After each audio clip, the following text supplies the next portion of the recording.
Muito bom dia, meu nome é Denis Moreski, falando para a Engenharia, e hoje eu vou te ensinar como criar o seu material no Revit do zero. A gente já deu uma comentada sobre como duplicar o material, fazer uma adaptaçãozinha mais simples no nosso vídeo de template, só que eu achei interessante mostrar um pouquinho mais sobre como que é o processo de fazer o seu próprio material. Que também, é claro, é muito interessante porque, apesar da biblioteca de materiais do Revit ser muito boa, já nativamente, sempre tem algum material que você quer implementar ali na hora, ou então é um material que é localizado ali, né, que é da sua região, que você não consegue encontrar em muitos lugares diferentes, e que você gostaria de utilizar ele no seu projeto. Então vamos abrir um projeto aqui. Não é o nosso projeto padrão, não é o projeto do meu apartamento, esse aqui é um outro projetinho que já estava aqui no meu computador de faz tempo. Eu estava dando uma mexida nele e eu resolvi explicar dentro dele mesmo como que funciona essa parte dos materiais. Então a gente já viu que para acessar ali os materiais a gente vai no gerenciar os materiais. E aqui a gente tem toda a nossa biblioteca de materiais que já está carregada no nosso projeto. Caso você não esteja vendo essa janelinha aqui embaixo, que às vezes ela aparece sem, é só aqui esse botão aqui que ele mostra. Ele exibe e oculta a biblioteca de materiais. Aqui a biblioteca de materiais aqui embaixo, ela está basicamente separada como que o Revit entende os materiais diferentes. Nós temos aí elementos de alvenaria, elementos de azulejo, cerâmica e assim por diante. Certo? Cada um deles tem ali algumas propriedades um pouquinho diferentes. Então aqui, ó, cada elemento possui basicamente 5 características diferentes para o nosso programa. Então deixa eu entrar, por exemplo, a madeira. Uma madeira de porta, certo? Nós temos aqui, primeiramente, na aba identidade dela, nós temos aqui como o programa vai entender os dados que não aparecem tanto no modelo. Então nós temos aí o dado de nome, como se fosse o nome da família, né? E a descrição, a classe deles nós temos aqui como ele vai ser categorizado ali embaixo. Então se eu quisesse colocar ele como alvenaria, né, mudar ele aqui dentro da biblioteca, seria por aqui. Nós temos ali comentários, caso você queira deixar um comentário, como por exemplo, se é um material difícil de ser conseguido, se é caro. Palavras-chave para indexar ele mais fácil, certo? E daí fabricantes, modelos e custos por metro também. Isso aqui é algo que a gente já abordou em vídeos passados também. A parte de gráficos seria como ele vai se comportar no seu modelo, né? Como nos níveis de detalhe ali, naqueles cores consistentes, na estrutura ali de fios de arame ali, né? No preto e branco do modelo, ele vai ser por aqui que vai ser por aqui que a gente vai controlar a aparência dele. Então, no caso, nesse da madeira, se eu quisesse, quando ele estivesse ali nas cores consistentes, ela ficasse de outra cor, seria por aqui que eu vou alterar a cor dela, né? Caso eu quisesse colocar alguma coisa mais interessante. Nas partes em preto e branco, né? Caso eu quisesse colocar uma achura ou alguma coisa do tipo, seria por aqui. E mudando a cor também da achura, também daria para mudar, por exemplo, a cor da achura para uma cor mais interessante, mais fácil de ver, né? Caso eu quisesse deixar uma achura marrom aqui, na hora que eu aplicasse esse material em algum lugar, ela ficaria com essa cor diferenciada. Na aparência, vai ser justamente onde nós vamos mexer um pouquinho mais hoje, que a aparência vai ser a aparência do render mesmo. A gente já volta nela, vamos só ver as outras duas. As outras duas abas são propriedades mais interessantes para o pessoal da engenharia, que seriam as propriedades tanto física quanto térmica, né? Nas propriedades físicas a gente vai ter ali detalhes de densidade. A partir do momento que eu coloco ali qualquer tipo de coisa, ele já abre aqui, ele fixa aqui, né? Porque antes disso ele não tinha nenhum tipo de detalhe de característica física. E a partir do momento que eu coloco, ele aparece aqui. Eu coloquei uma característica de metal aqui, só porque estava mais fácil mesmo ali de colocar. E a partir daqui a gente consegue ter os nossos elementos aqui da parte da engenharia, que é uma parte que pertence mais à parte do map, né? O Revit Map, que seria o mecânico, elétrico e de tubulações. É o plumbing, por isso o map. Seriam essas características aqui que a gente utilizaria para fazer cálculos dentro do próprio Revit. Então nós temos aí alguns coeficientes de expansão térmica, né? Modelos de Young, coeficientes de Poisson. E também temos características térmicas, que caso a gente quisesse fazer um cálculo de conforto térmico direto pelo Revit, a gente pode colocar por aqui. Então aqui tem recursos diferentes, no caso seria uma madeira, né? Então aqui teria também a mesma coisa que a gente já tinha visto antes, né? Quando a gente aplica algum tipo de característica ali da nossa biblioteca de características térmicas, ela aparece aqui. Então eu coloquei aí uma característica de plástico só para fixar aqui para vocês verem as 5 abas que aqui tem, né? Que aqui tem possibilidade de ter. E daí, caso eu quisesse simplesmente terminar, né? Remover o recurso, aqui é só clicar aqui e ele vai remover todo e qualquer tipo de cálculo que ele faria com esse tipo de detalhe do map. Mas vamos mexer hoje nas aparências por enquanto, que a gente está começando pela parte de arquitetura. Então nós temos aqui algumas palavras-chave que já estavam aqui, madeira e tudo mais. Temos os padrões aqui, a matriz, e algumas coisas diferem daí de material para material. Então, por exemplo, a argamassa, ela tem algumas características diferentes da madeira. Tem características específicas para argamassa. Cerâmica é a mesma coisa, tem relevos de acabamento, por exemplo, né? Quando a gente quer ele mais liso ou menos liso. Os metais também tem tipo de acabamento, caso a gente quisesse ele polido ou se fosse uma questão de aço escovado. Pode até aumentar ele um pouquinho aqui para ter uma ideia melhor. E ao mesmo tempo que a gente tem isso aqui, a gente também pode ver como eles ficam aplicados a diferentes objetos aqui embaixo. Então a cena aqui vai ser o que eu vou ver aqui no nosso material de exemplo. Então, eu posso ter tanto a esfera como um cubo, né? Como estava ali na madeira. Os que eu acho mais interessante também é o objeto, que ele mostra mais ou menos como ele seria aplicado a objetos diferentes. Isso é bastante interessante quando a gente vai lidar com materiais dentro de famílias. De uma parede, caso a gente quisesse uma parede de aço. E outro também que é interessante, caso nós fôssemos fazer uma piscina. Né? Caso a gente fosse renderizar uma piscina, ele ficaria assim quando aplicado ao elemento dentro da piscina. Então vamos deixar ele por objeto por enquanto. Deixa ele aqui. E vamos começar o material do zero, então, só para exemplificar. Uma possibilidade interessante sempre é simplesmente clicar no material e aqui duplicar ele, né?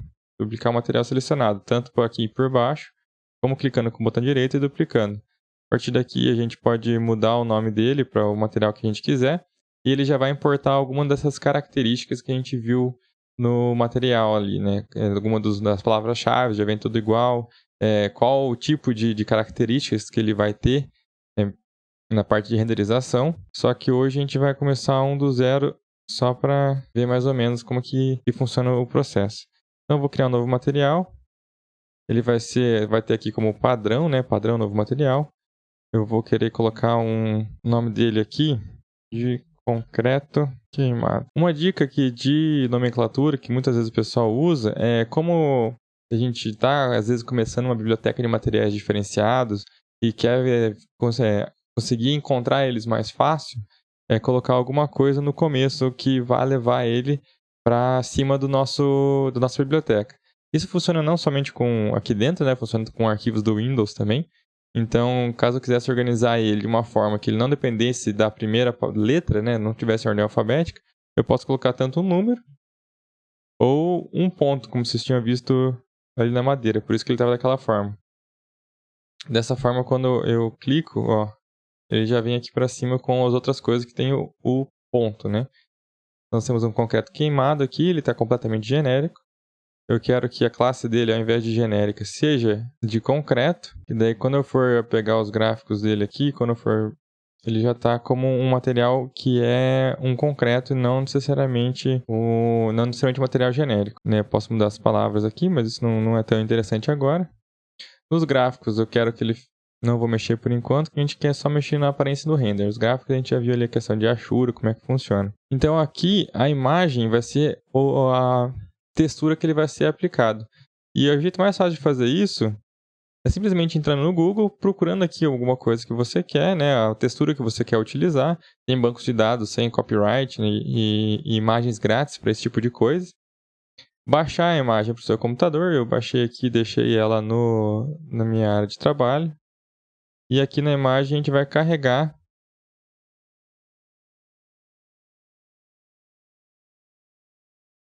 a imagem. E ele vai aplicar a textura a partir daí. Daí, claro, a gente pode editar a imagem aqui para que como ela vai se comportar dentro do padrão, né? A gente pode ver aqui que se eu colocasse ela na parede, na cena aqui a gente vai colocar uma parede, por exemplo, diferenciada de concreto queimado. Ele vai ficar como quadradinhos. E isso a gente resolve na parte de edição de imagem. Então eu quero, em vez do tamanho de amostra ser de 30 em 30 centímetros, né, que vai ser como se fosse um azulejo de concreto queimado, eu quero deixar ela com 2,30 m por 2,30 m. Seria basicamente o tamanho da parede que eu vou utilizar. Temos aqui a ideia basicamente do tamanho que ele fica, né? A cor que a gente pode dar uma alterada também. O brilho, se a gente quer que ele fique mais ou menos transparente ali, eu quero partir para ele um pouquinho mais pro pesado. E daqui outras características na questão do render, como que ele vai lidar com a luz. Como ele é um concreto, eu acredito que assim já está razoavelmente interessante. Temos alguns realces aqui também, né, caso fosse o caso, mas como ele é um elemento não metálico. E daí quando a gente for fazer, por exemplo, a nossa parede, vamos fazer uma parede aqui.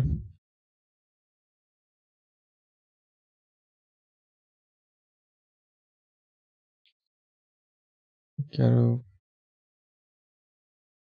uma parede básica, né, a família que tá. Eu quero uma parede exterior só de concreto queimado.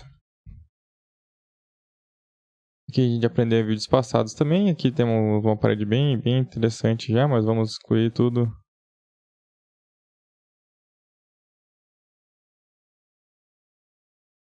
Eu quero nessa situação, eu quero que ela tenha simplesmente o nosso concreto queimado.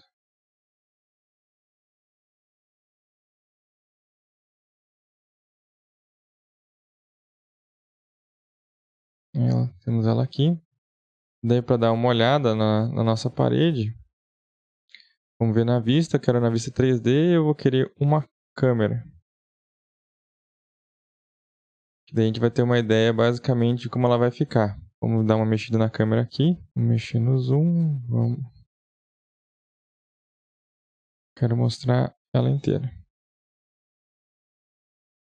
E depois com ela feita, a gente pode renderizar essa imagem. Então a gente vê aqui que a gente criou um padrão de concreto queimado. Aqui seria quase como se fossem placas cimentícias, né? Não ficou aí o mais ideal, ficou com grandes, como se fossem uns azulejos gigantescos. Mas é só pra gente ter uma ideia. A questão do ajuste fino daí, vamos lá, querendo ou não, o pessoal da arquitetura entende melhor do que eu. Também é possível alterar aquelas imagens para ficar melhor a textura, dá para alterar elas no Photoshop também. O pessoal que já entende um pouco de Photoshop, né, consegue alterar ali a textura para ficar ali com as interseções ali entre os painéis, né, entre os azulejos, né, mais esmaecida de uma forma que ele pareça uma coisa só. Aí eu confesso que não é uma parte que eu entendo muito bem, essa parte fica sempre mais com a Natália, a parte visual, né? Minha parte é um pouquinho diferente aí. E daí o último detalhe interessante é que nos nossos materiais ali, o nosso concreto queimado está dentro do nosso projeto, que ele não foi salvo no template, né? E também não foi adicionado à biblioteca. Então, uma forma aqui de colocar ele dentro dessa biblioteca, que é comum aos projetos, né? Que é uma biblioteca do programa, é clicar ele com o botão direito e adicionar ele ou favoritos, ou então daí depois exportar a biblioteca novamente, né? A gente pode criar uma nova biblioteca com base nos elementos que a gente fez dentro desse projeto e acabar usando essa biblioteca nova nos próximos projetos. Para o vídeo de hoje seria isso, né? Nós fomos um pouquinho mais além ali como funcionam os materiais, tanto na parte de características dele, como o programa entende, como criar um novo material e as características do map, né? As características físico e térmicas. Só que também a gente está começando pela parte de arquitetura. Então a gente viu ali como alterar a aparência de um material novo, para já começar a pensar a fazer renders dentro do nosso Revit, né? O pessoal acha ali que o SketchUp muitas vezes é melhor para fazer renders, só que o Revit também tem ferramentas muito interessantes na hora de se renderizar imagens e cenas para projetos arquitetônicos. Se ficar alguma dúvida, você já sabe, é só deixar nos comentários aqui abaixo ou entrar em contato com a gente pelo nosso Instagram. E até a próxima.